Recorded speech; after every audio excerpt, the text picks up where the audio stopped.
Good evening and welcome to Inside City Hall for Friday, December 12th, 2025. I'm Bobby Kuza.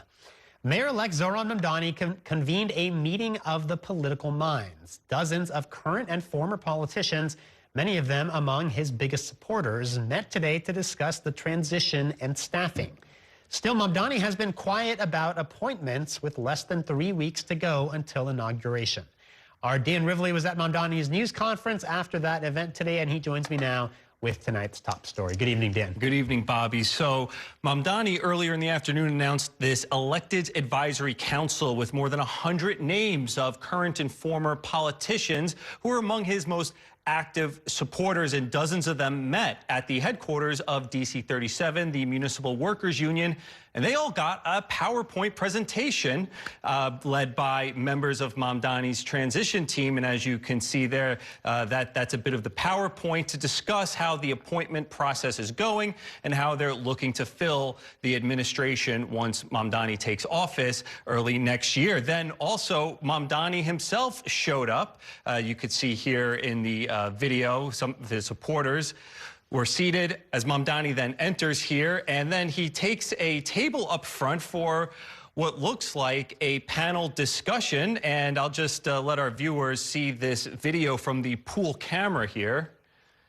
Now, don't grab your remote. There is no audio on this feed, and that's for a reason. Mamdani's team insisted that the television news camera did not record any audio, just visual, so we don't know what was said, and there was no reporter allowed in there taking notes.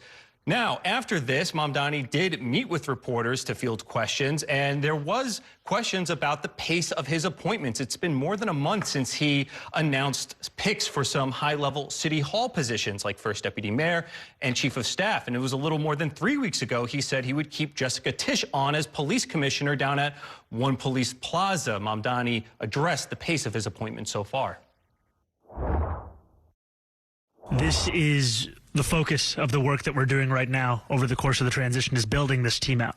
And we are looking forward to sharing announcements of that kind before the end of the year of a number of the most important positions that will help to lead our city hall. We don't have anything additional to share today, but as soon as we do, we will share that. The transition is also sifting through more than 70,000 resumes that New Yorkers had sent through an online portal the transition team set up. Mamdani talked about how that process is going.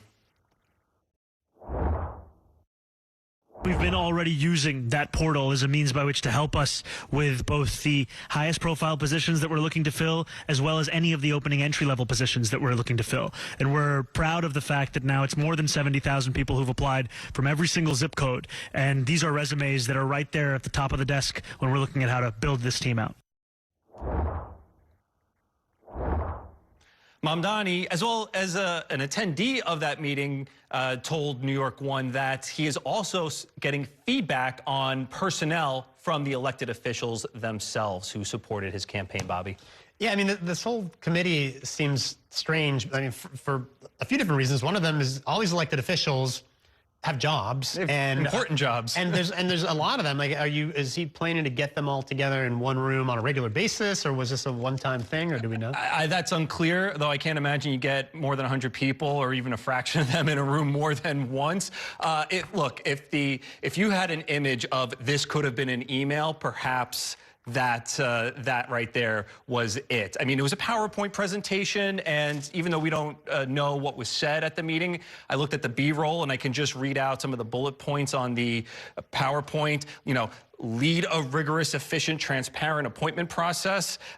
Give you, the elected official, a clear understanding of the appointments process. I mean, that's pretty basic, high-level talk. So you said it right there. They have really important jobs actually running the city. I know the legislature is out of session, but yeah, they got things to do, but they came here for this event, at least to show Mamdani, you know, they're still supporters, and they do want input. I did speak to one assembly member who said they did want to talk to him and provide some input, especially on the issue of mental health. All right, Dan Rivley, thank you for that report. Despite the federal immigration crackdown in the city, there have been some glimmers of hope, like a street vendor in Brooklyn who got both her vendor license and residency status within the last year. Our Kelly Mena joins me now with the details on that story. Good evening, Kelly. Good evening, Bobby. And I spent some time with Sonia Perez, who has been in New York City since the 90s. She had dreams of getting more protections, and that dream came true last year, just in time before the city became the focus of ICE activity. Sonia Perez has been a street vendor for more than 20 years. But this year is special, as Perez has finally been able to secure a coveted street vendor license from the city. It can take someone decades to get one due to a complicated maze of state and city regulations. Now I'm raising funds to buy my specialized cart so I can work legally like they want. With her license hanging around her neck, Perez has a new sense of pride and joy in her heart after so many years of uncertainty. It's hard being out in the streets as a street vendor because the police come, the Department of Health comes, and you don't have the specialized cart. They throw your stuff and ruin a day's work. On most Saturday mornings, you can find her on the corner of Troutman and Knickerbocker selling traditional Mexican tamales and coffee to locals. Her tamales, she claims, are some of the best in the city, with people driving from other neighborhoods to snag one. Not only has Perez been able to secure a vendor license in the past year, but she also got her permanent residency status. Typically, both would bring an added sense of security for immigrants, but not Perez, who says she has witnessed the city become a focus of immigration and customs enforcement activity. You never know when you could bump into whichever Department of Immigration. And so here, it doesn't matter if you have the documents or not. Here, they take everyone. It doesn't matter if you're a citizen or resident. Perez said she hopes the new mayor will be able to protect immigrants despite the Trump administration's crackdown.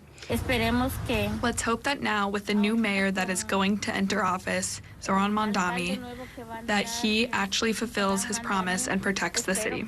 For now, Perez plans to get her first cart selling one tamale at a time.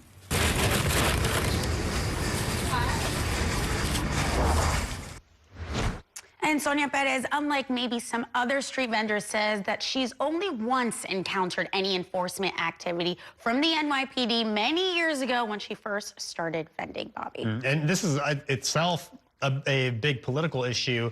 Street vendor licenses has been the subject of a lot of different legislation, and there's a question whether it could come up before the end of the council term at the end of the year. Yeah, City Councilman Shaker Krishnan has really been at the forefront of this, sponsoring all this legislation. Earlier this year, the council overrided one of the bills dealing with street vendor licensing, in particular, decriminalizing it. You know, when these street vendors are out there, many of them without licenses from the city, you know, a crackdown could really impact the money that they're making for that day and how much money they're able to bring in for their families. The fines can range in price from hundreds to possibly thousands of dollars. So that was part of legislation that passed earlier this year, so enforcement going down. And then there's this legislation that has been pending about trying to lift the cap on getting these licenses because they're so important and coveted. There hasn't been an increase in them for many years, and that has created this bottleneck for them. And so many people have gone even more than 30 years without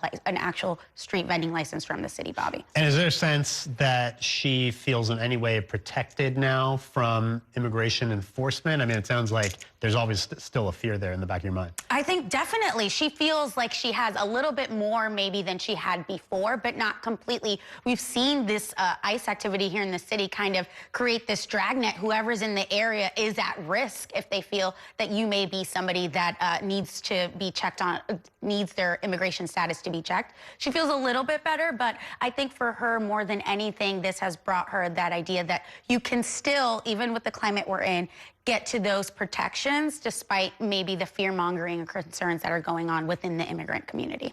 All right, Kelly Mena, thank you for that report. It is time now for a break.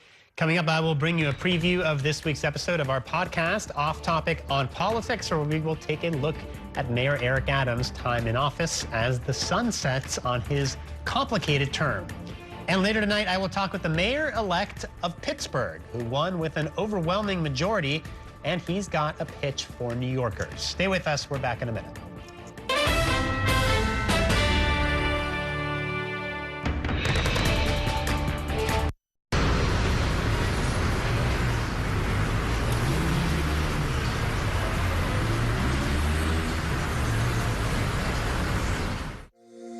Every day tells a new story. At Mornings on One, we're dedicated to bringing you the stories that matter most to start your day.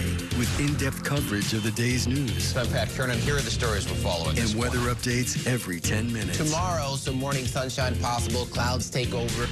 It's our responsibility to get you the information you need before you head out the door. Mornings on One. Weekdays starting at 6 on the Spectrum News app. Free for Spectrum and Xfinity customers. Spectrum TV, isn't that only live TV? No, it's only all my favorite streaming apps with live TV. Okay. It's only all included at no extra cost. And that's the magic of math. Will this be on the test? Sure, why not? It's only one simple payment for all our TV. We gotta simplify and win. Winning is equally important. If not, more so. Yeah! Only Spectrum TV, fixed TV.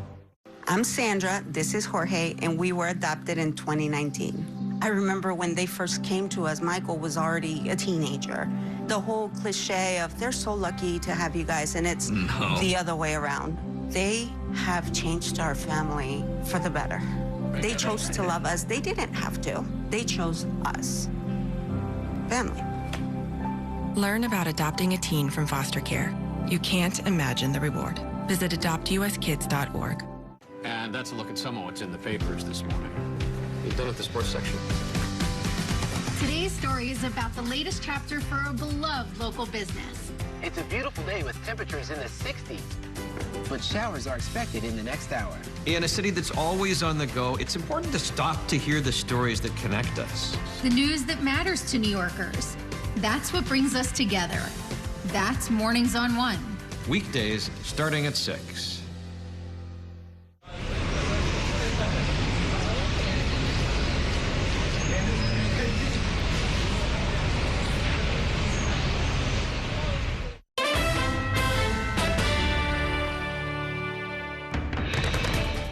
Welcome back to Inside City Hall. Eric Adams leaves City Hall in just 20 days, prompting some to ask, what kind of mayor was he? That is the topic of this week's episode of our podcast, Off Topic on Politics. I sat down with our Courtney Gross and Kelly Mena to break down his 4 years in office and talk about his accomplishments, his failures, and his legacy. Here's part of that conversation. You know, one of the questions I wanted to talk to you guys about is just, what will be the mayor's legacy? What will be the headline of his obituary? And that even though we'll talk about his accomplishments and talk about what he says he has done for the city in the 4 years he was there, but he can't avoid the fact that the headline of his obituary is going to be first mayor indicted. Yeah, I mean, it's going to overshadow his legacy for sure. And, you know, we can talk about some of the good things he's done and his backstory, right? Like, he has a compelling story. He's this working class kid who had a hard Scrabble upbringing. I don't think I've ever said that word out loud before. Scrabble. Hard Scrabble.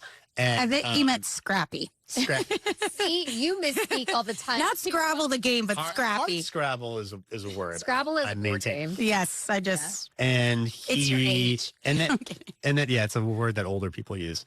And then, you know, he rose through. He was a cop, and then he rose through politics and became the second black mayor at City Hall. And then everything turned when these investigations started. And, you know, it was not only him, it was these corruption investigations of all these people in his inner circle, some of whom were indicted, including Ingrid Lewis Martin.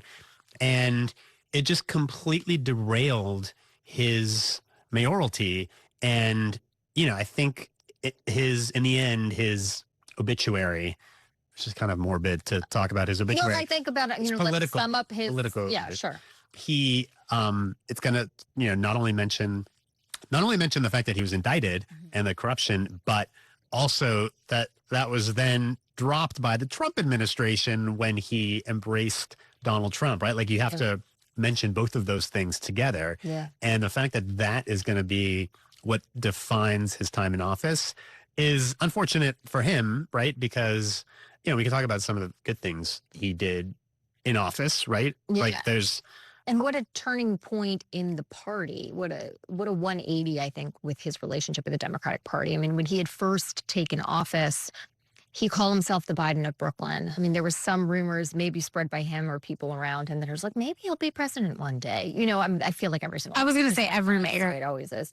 But still, there was some legitimacy to that. He had become what he had said was going to be the new face of the Democratic Party after winning in 2021, because he was a moderate Democrat that became really popular and seemed to win over what had always been the winning coalition within the New York City populace, or really the Democratic populace across the country. You know, voters of color, Jewish voters, you know, hitting the progressive angle too. And he seems to have had it all, and how quickly that fell apart. Yeah. I was gonna say that a lot of people also went in with such high hopes for him. They were really excited about him coming into office. Especially being the second Black mayor. There was so much. Maybe that was pressure. Maybe that was, you know, whatever it is, there was a lot put on his shoulders. That second Black mayor, excited because he came from Brooklyn. Think about all the other Brooklyn elected. You have the AG, the Attorney General Letitia James. You have Senator Charles Schumer. You have Congressman Hakeem Jeffries. And then you also have the mayor coming from Brooklyn. It was just like signifying this power coming from Brooklyn, the second Black mayor. And for a lot of people, was that redemption for David Dinkins, who only served one term, you know,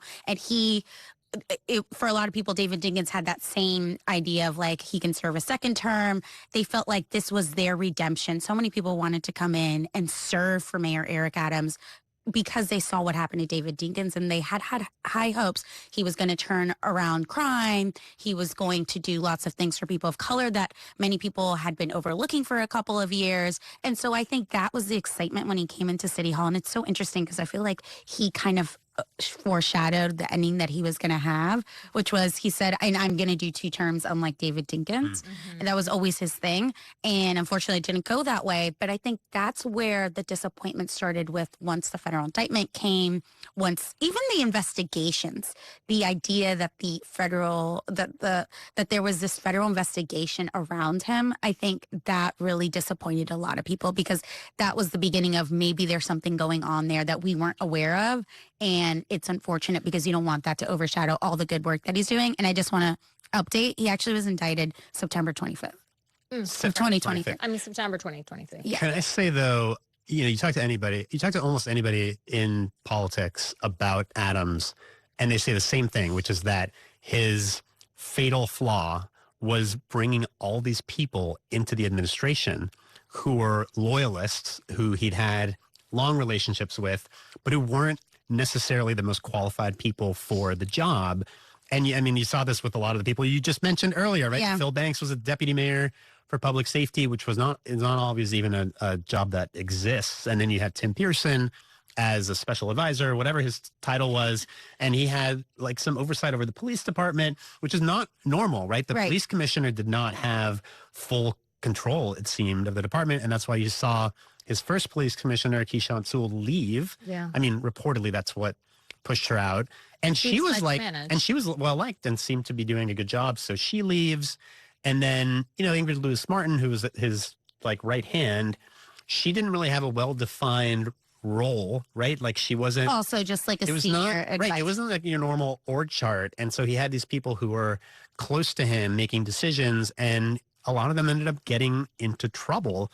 And, you know, like, again, that overshadowed not only the good things he did, but also the good people that he hired. Right. And I mean, there was a lot of good people. It's so interesting to me, too, because you would think that those growing pains would happen all within the first year, right? Of you brought somebody in, you thought they would work, they wouldn't. But he didn't have that. It took so long. It was by the 2 year and a half, like 2 years and a half in, that he was going through those growing pains. And by then it felt too late. And, you know, it's so interesting to me because of all the people he might have soured with, I think one of the groups that didn't was the business community that still appreciates everything he did for them, all the partnerships that he grew, and you know, the real estate community in particular. Yes. And there's a lot of people. I mean, let's talk about his accomplishments as we wrap up this part of the conversation.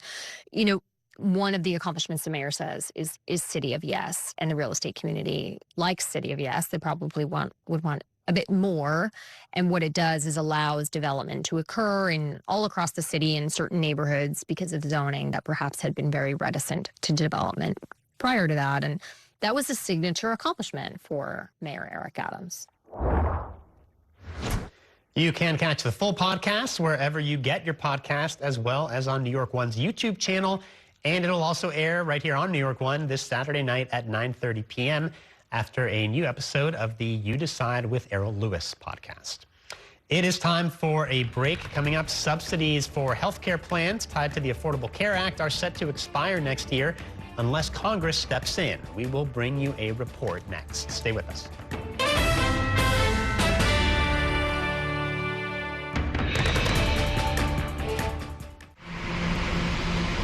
Stand clear of the closing doors, please.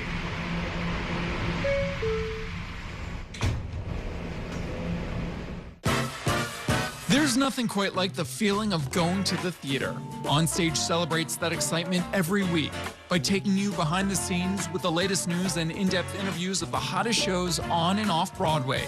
So grab a seat, because this is a show you won't want to miss.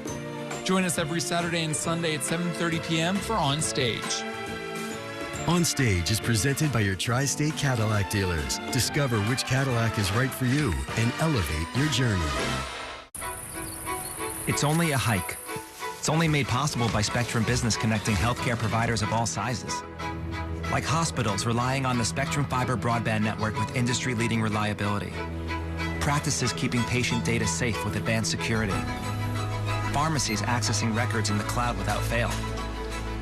It's tailored connectivity solutions built for life-changing moments.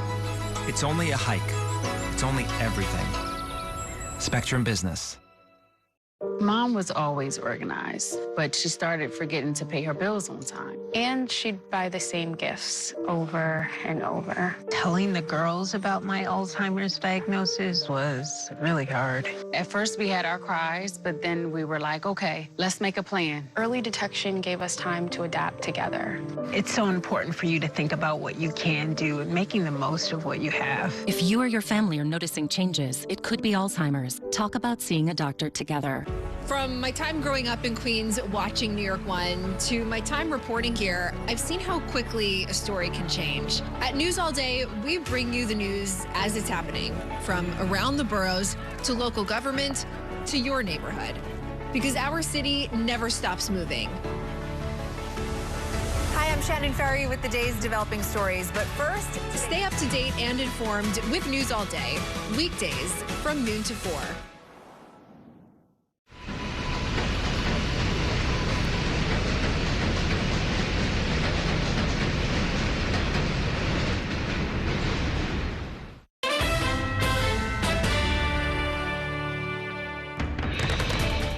Welcome back to Inside City Hall. Millions of Americans may see their health insurance premiums skyrocket in the new year. Congress has just 5 scheduled workdays left before lawmakers head home for the holidays, but they are nowhere near an agreement about how to replace expiring Affordable Care Act subsidies. Our Shannon Ryan joins us now from our Washington, D.C. bureau. And Shannon, it seems those attempts to strike a deal have gone nowhere. Bobby, and frankly, attempts may be a really generous word. At this point, party leadership on both sides of the aisle, they've been unwilling to compromise. So yesterday we saw 2 votes in the Senate fail. Those votes, keep in mind, were held as part of a deal to end the government shutdown. Democrats wanted to extend these subsidies for 3 years as part of a clean plan, meaning there would be no changes from current policy, no compromise. Republicans wanted to end the subsidies entirely. All right, so that's on the Senate side. Talk about what we're seeing on the House side, where it seems like maybe there's a little bit more movement. Well, Bobby, House GOP leadership is expected to roll out a plan as early as this weekend, but the information that we've received so far indicates that plan will also be partisan, something we've heard moderates criticize as sort of a PR stunt, something they don't believe will garner enough bipartisan support to get off the ground. However, there are 2 bipartisan proposals that several moderates, both Democrats and Republicans, have put forward. Now, they would extend subsidies, but compromise on pain points we've seen in conversations. So things like fraud protection and income limits. Now, if they receive more Democratic support, they could pass, as both plans already have enough Republican signatures to force a vote on the matter. Republican New York Congressman Mike Lawler signed on to both of those. Here's what he told us this morning. More than enough Republican signatures on those bills if every Democrat from New York and across the country would sign. Leader Jeffries has the ability today to get every Democrat to sign those 2 discharge petitions to bring a vote. And earlier today, Minority Leader Jeffries was asked, why not do that? Why not encourage your members to sign on to this? And his response was pretty vague. Take a listen. We're going to evaluate every single good faith proposal, but it has to meaningfully provide certainty to the American people who are at risk of having their health care ripped away from them. Now, Jeffrey said that he would have more to say about those 2 bipartisan plans next week, but for now, he and most Democrats, falling in line with what he's telling them to do, like AOC, are standing behind a partisan plan to extend subsidies without any compromise. I mean, I don't understand why we can't just do a clean extension of what we just had in place.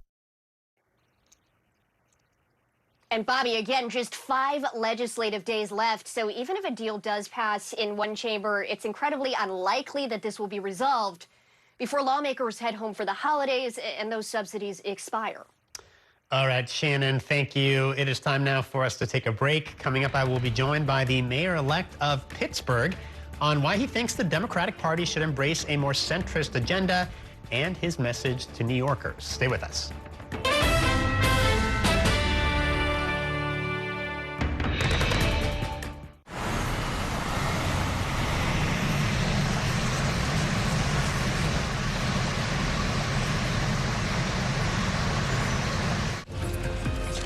My time at New York One has shown me that in the city that never sleeps, the news never stops. So as the day winds down, turn to the rush hour. Good afternoon, I'm Monica Burke. To catch up on the stories that matter across the 5 boroughs, with in-depth interviews from the city's newsmakers, plus the latest forecast. Catching you up with today, preparing you for tomorrow. Right here on the Rush Hour.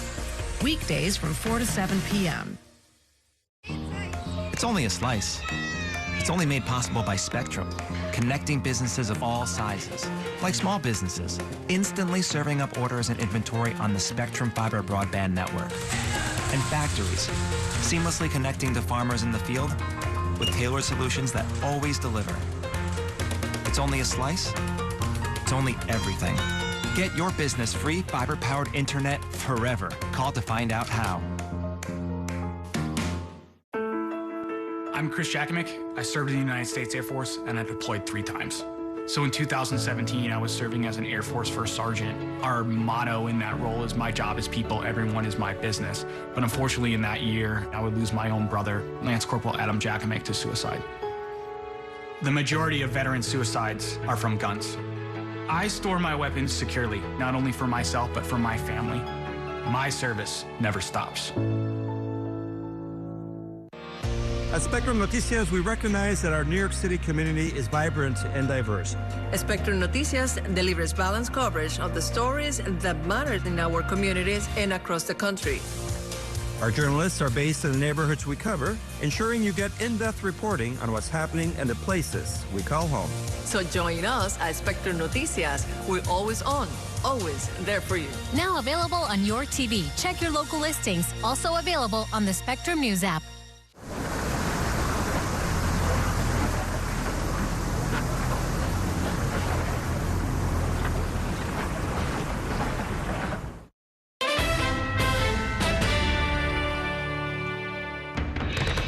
Welcome back to Inside City Hall. Opponents of Zohran Mamdani have warned for months that his democratic socialist agenda could drive businesses out of New York City.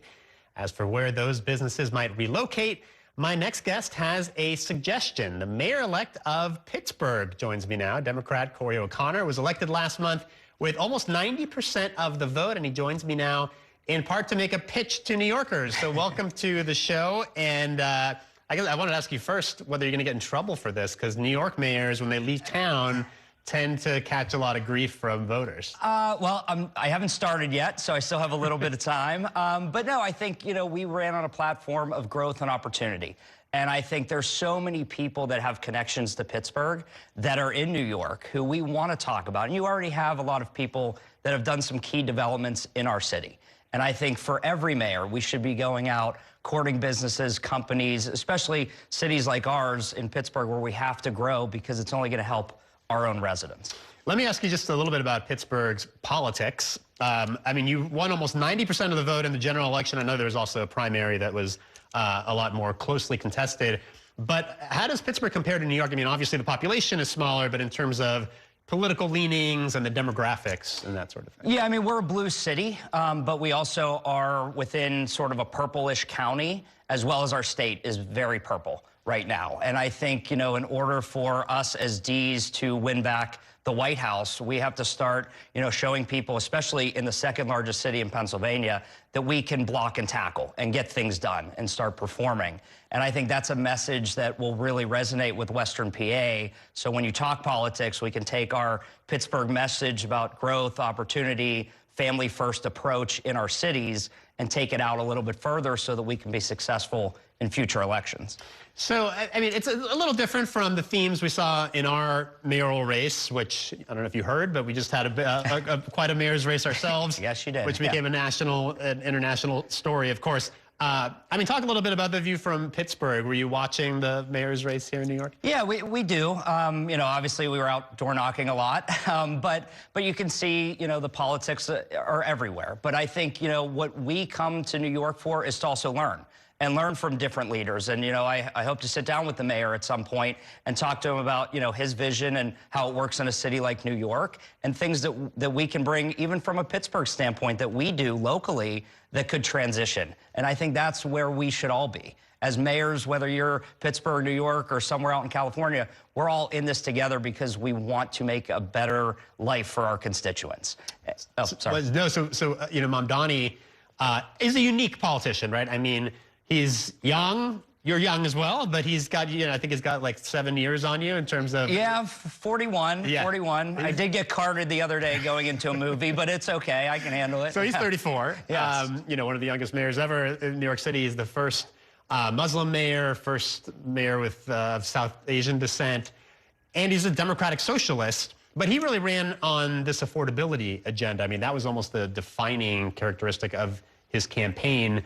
What is it like in Pittsburgh? I mean, what were the big issues animating the mayor's race? Was cost of living a big one? Cost of living is, I mean, obviously, comparative, we're obviously a lot more inexpensive than most cities, especially in New York. But Pittsburgh numbers, we still talk about affordable housing, but we also have to start talking about more working class housing and providing opportunities in Pittsburgh. And I just think there were so many great topics that we were discussing about growth and opportunities and bringing families together. And ours is a real neighborhood approach.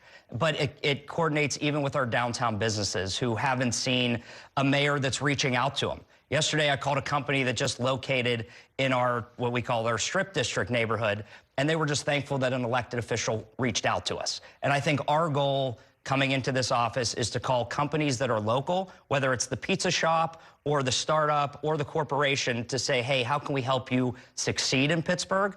But then also call 10 national companies a week and say, hey, have you thought about Pittsburgh? If you think about it, we're an hour flight to every East Coast city, an hour and a half to Chicago. So we are actually centrally located to tell a good story, to get people to start investing and looking at Pittsburgh differently. And I suspect you'll be calling businesses here in New York, right? We'll be calling them all over, yes.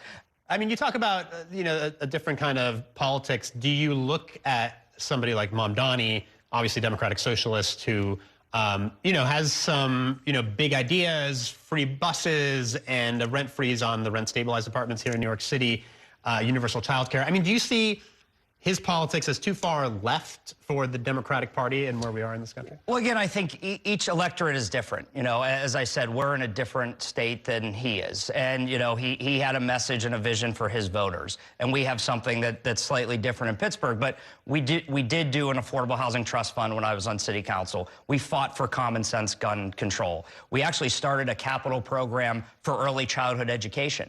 and I have a 4-year-old and a 2-year-old, and I know how that impacts each and every family. So we're also starting to talk to corporations about possibly using their tax credits so that we can expand our early childhood programs in Pittsburgh. And the people that we're attracting for jobs in government, the number one question, they say, well, where can we live? And we have young kids, is there childcare available? So it's a lot of issues, just we do it a little bit differently. What is the Donald Trump factor in Pittsburgh, or has he not really set his sights on Pittsburgh? Obviously here, he's taken a shine to Zohran Mamdani of late, but there's also been threats of cutting federal funding and sending federal troops here to New York. Yeah, I mean, for us, we're not going to have partnerships with ICE or organizations like that. But we really have to work with, some of our senators to get funding back to the city. But we know that, for us, it's a local issue, and we just have to make sure that everybody is welcome in Pittsburgh. Last year alone, immigrants started 40 businesses in Pittsburgh. That's the Pittsburgh story that we are out here telling each and every day. So we want to welcome you. I want people to come to Pittsburgh, feel safe, know that we are not going to partner with those types of organizations, but also know that immigrants are welcome. We have space for people to thrive and build their American dream in our city. And talk a little bit about your governor. Josh Shapiro is, rumored to be interested in the White House and a 2028 candidate, and also, is sort of a centrist Democrat, I think, espousing a lot of the kinds of ideas that you're talking about. Yeah, I mean, Josh has been great through this transition, and obviously being elected, we've worked together on a number of issues, but he knows that Pittsburgh needed help, and he brought forth a $600 million plan for downtown, and he's focused on getting stuff done. And I think that's a message that we have to do, especially in Western PA. We have to get stuff done. And his message of, speeding up permitting, calling companies, bringing them to Pennsylvania is something that we all have to embrace. And it's a great partnership to have, that the governor of your state cares about your city and wants it to do well. So how's New York treating you? Everybody been friendly enough? It's been great. We're having a good time. My wife and I have been traveling around, seeing everybody, and we're here for a couple of events. Riding the subway, right? Rode the subway. It was great. Yeah. I mean, public transit, especially subways, are so much fun. And I think, coming from Pittsburgh, we always like to talk to people. And it's just, sit next to somebody, hey, where do you live?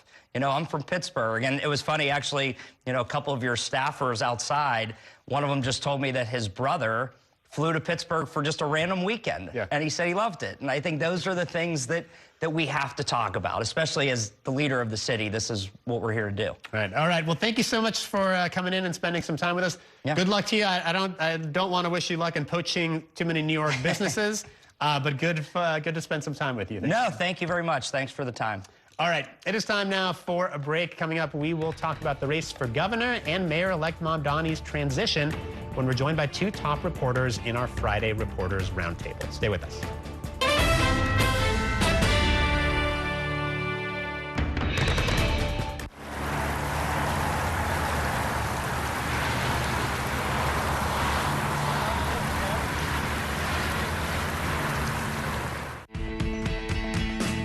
In Focus with Cheryl Wills, a weekly show discussing decisions and potential solutions for issues making an impact in your community and your city.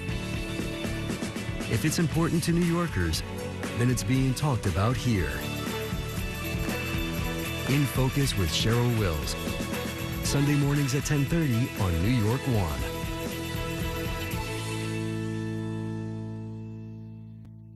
Your entertainment the way you want it. With Spectrum TV, all these streaming apps are included at no extra cost. So you can watch anything. Movies, series, sports, reality, news. Here's a look at today's top stories. Exclusive originals. We await your orders. And even more of your favorites with live TV. Stream across your devices and enjoy anywhere. See you later. Get it all with Spectrum TV. I'm an ex-drug dealer, and I'll be your sub today.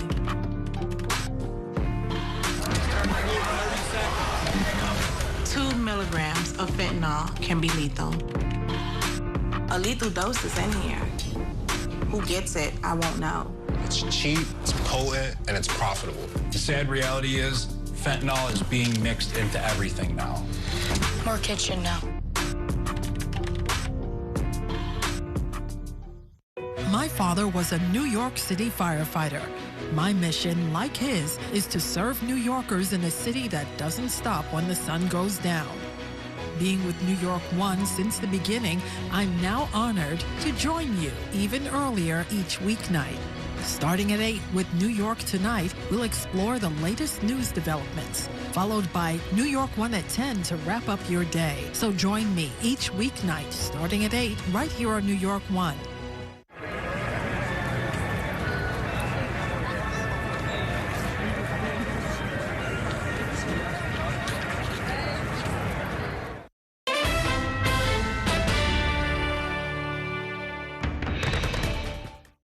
I don't disclose any conversations that I have in private with anybody, but especially President Trump. But I think his comments yesterday, he can speak for himself. He's great and she's great. They're both great people. We have a lot of great people in the Republican Party. Go ahead. Let's see how they out-mega each other in a primary. So, no, it doesn't matter which Trump cheerleader decides to run against me. I think the business community basically totally shares the priorities of both affordable housing and affordable and accessible child care. For too many families in our city, this kind of care is simply out of reach. I don't just like Zohran. I just like the policies. Those who are appearing in court or checking in with ICE because they are following legal pathways to immigrate to this country cannot be arrested.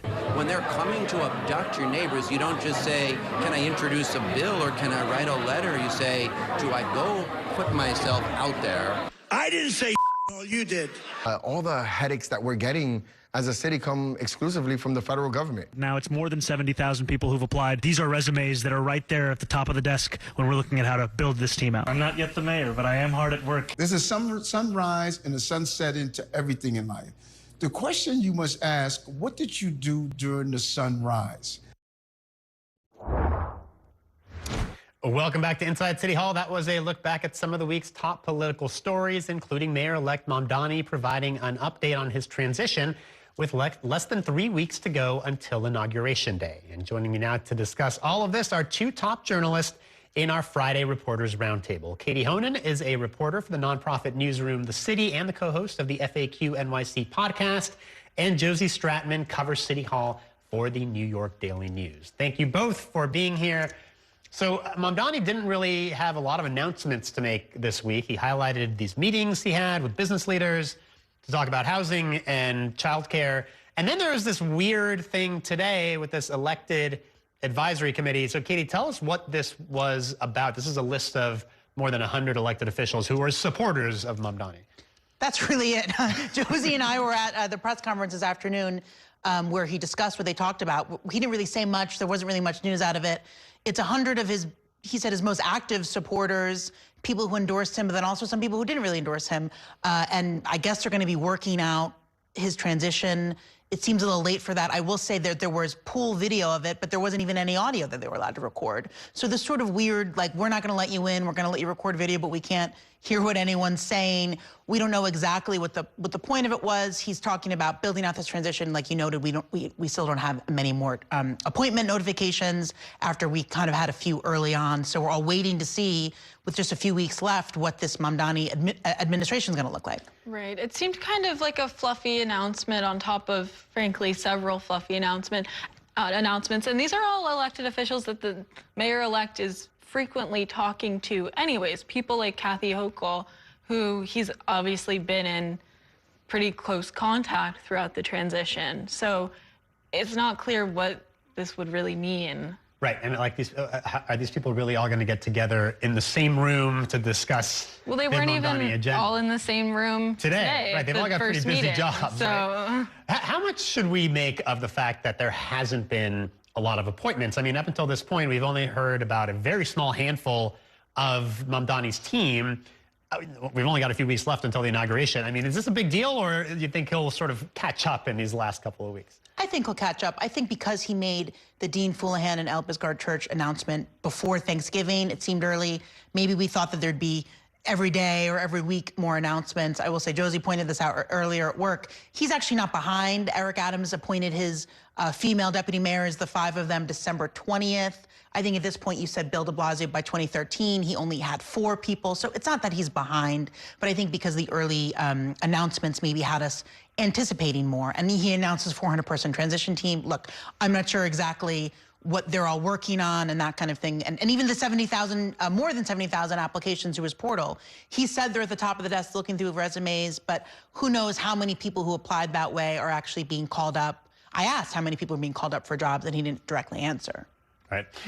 Another bit of news this week, he announced he is moving to Gracie Mansion, which, I mean, I don't know if this was ever really in doubt, but he had been kind of waffling when he had been asked about this. I mean, there wasn't any way he was really going to stay in his rent-stabilized apartment in Astoria. Right. I mean, can you imagine him having staff over to his small little Astoria apartment, riding the elevator with all his neighbors? Like, this would have been a security problem. This would have been a menace to his neighbors. So, I mean, it's a bit inevitable. And I mean, the Gracie Mansion digs aren't too bad either. It's huge. He's got a beautiful view from the lawn. It's a little, maybe a little closer to City Hall. I don't know how that commute time works out, but it makes sense. And we heard from Mayor Adams this week, who said that there are ghosts at Gracie Mansion. Now, he had said this before, but I mean, today he confirmed that, or this week rather, he confirmed that this is actually a real thing. Eric Adams talks a lot about the ghost of Gracie Mansion. He initially used it as one of the reasons why he wasn't always sleeping there, but that's another story. He did confirm this week that there are many ghosts, but just one is friendly. So I don't know if they will stay with Mamdani. My understanding from soap operas and other literature is that there needs to be, I guess, a seance and a priest or a kind of to get rid of these ghosts. I don't know if that's on Mamdani's agenda. I will say, look, as a proud Queens resident, I wouldn't want to leave Astoria for Manhattan either, but it's sort of the only thing that he has to do for security reasons. All right, guys, we got to take a quick break. I'll have a lot more to talk about with these reporters in just 2 minutes. Stay with us.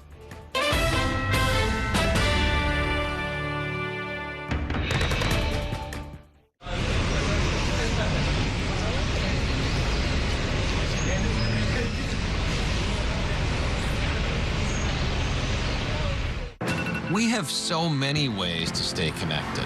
A single touch can bring us closer to the families we love, the friends we know, and the city we share. And Spectrum helps us keep connected throughout the day, every day. Including more ways to watch New York One as a Spectrum Internet customer. Watch Spectrum News New York One on the Spectrum News app, available on all your favorite devices.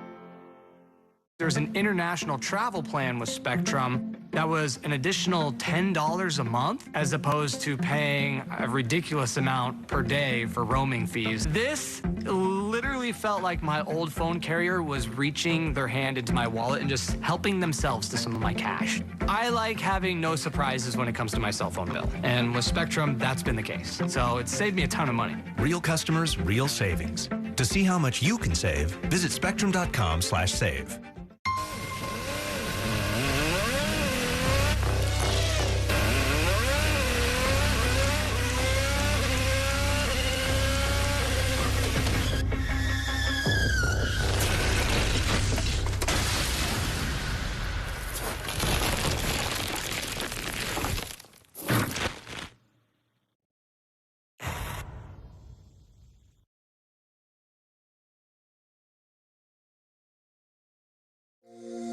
Every day tells a new story. At Mornings on One, we're dedicated to bringing you the stories that matter most to start your day. With in-depth coverage of the day's news. I'm Pat Kernan. Here are the stories we're following. And weather updates every 10 minutes. Tomorrow, some morning sunshine possible. Clouds take over. It's our responsibility to get you the information you need before you head out the door. Mornings on One. Weekdays starting at 6 on the Spectrum News app. Free for Spectrum and Xfinity customers. Stand clear of the closing doors, please.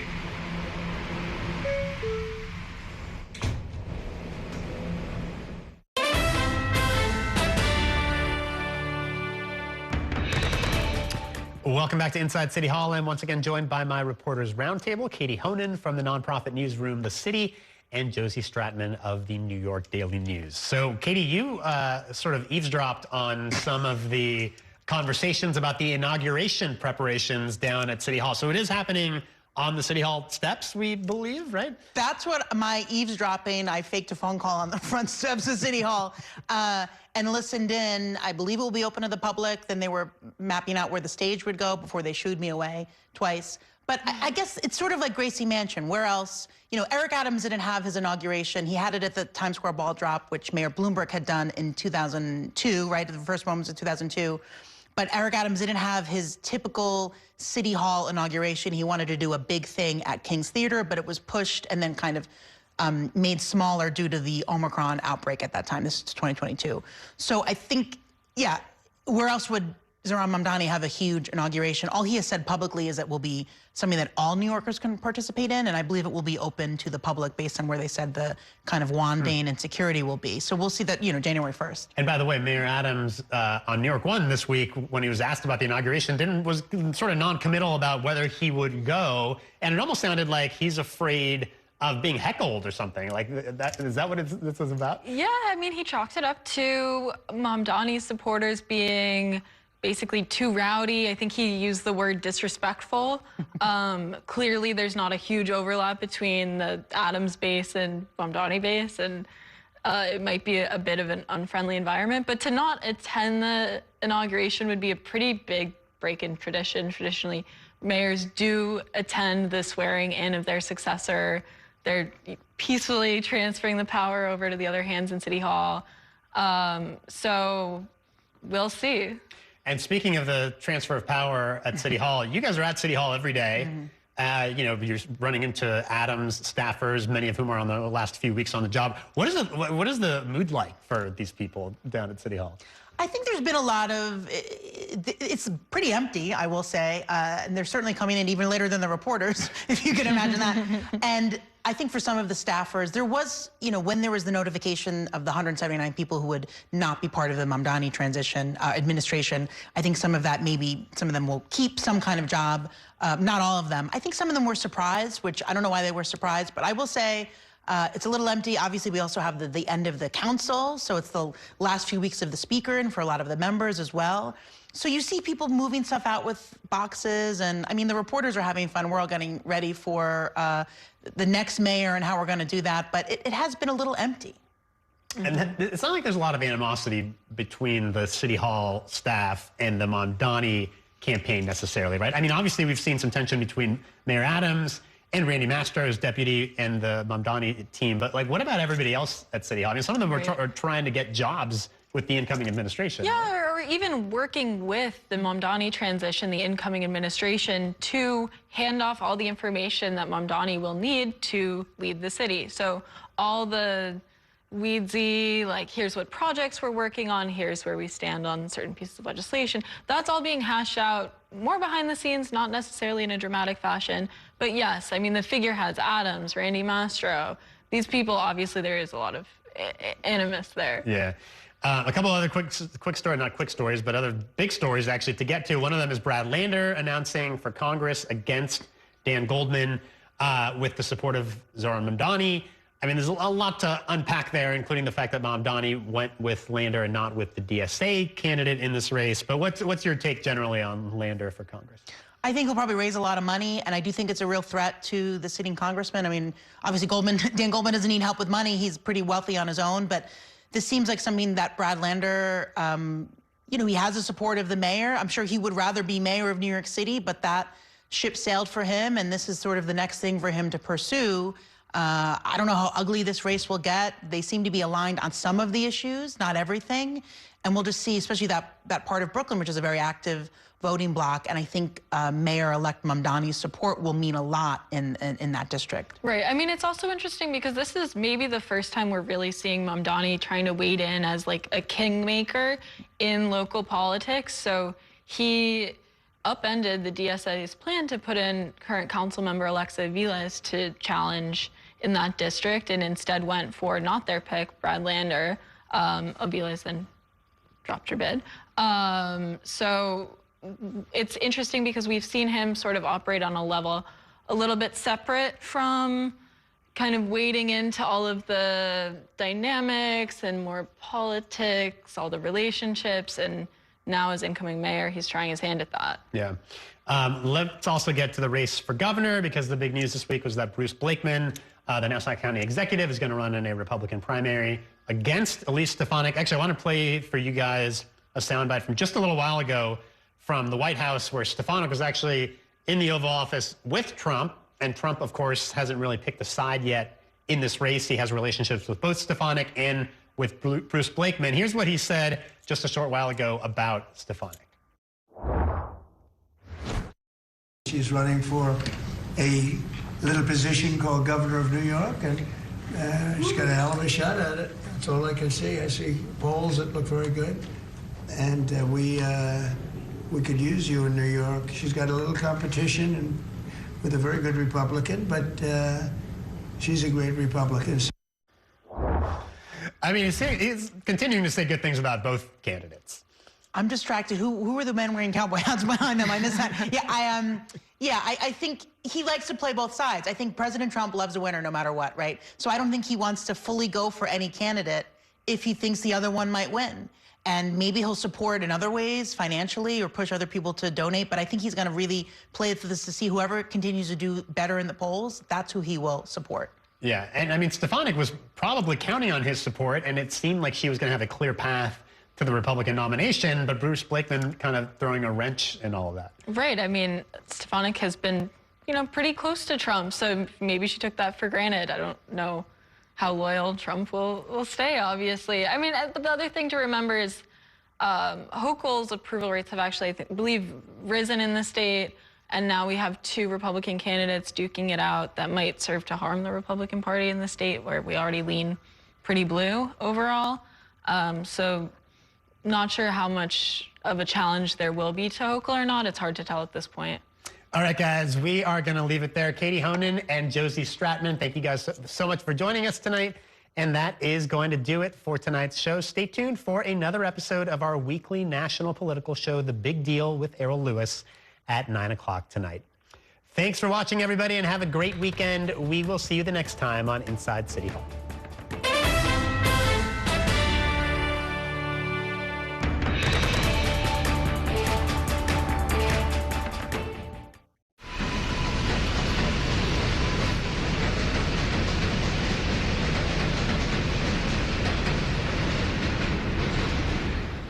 And that's a look at some of what's in the papers this morning. You've done with the sports section. Today's story is about the latest chapter for a beloved local business. It's a beautiful day with temperatures in the 60s, but showers are expected in the next hour. In a city that's always on the go, it's important to stop to hear the stories that connect us. The news that matters to New Yorkers. That's what brings us together. That's Mornings on One. Weekdays starting at 6. Your entertainment the way you want it. With Spectrum TV, all these streaming apps are included at no extra cost. So you can watch anything. Hey, brother. Be careful. Movies. I've got this condition where I don't feel pain.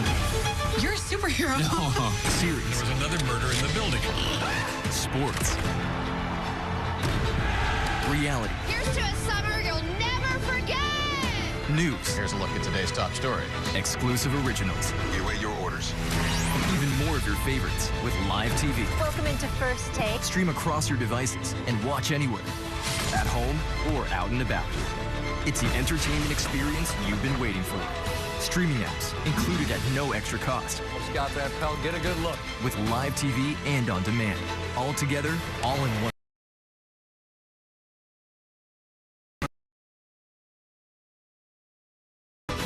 Get it all with Spectrum TV. There's nothing quite like the feeling of going to the theater. Onstage celebrates that excitement every week by taking you behind the scenes with the latest news and in-depth interviews of the hottest shows on and off Broadway. So grab a seat, because this is a show you won't want to miss. Join us every Saturday and Sunday at 7:30 p.m. for Onstage.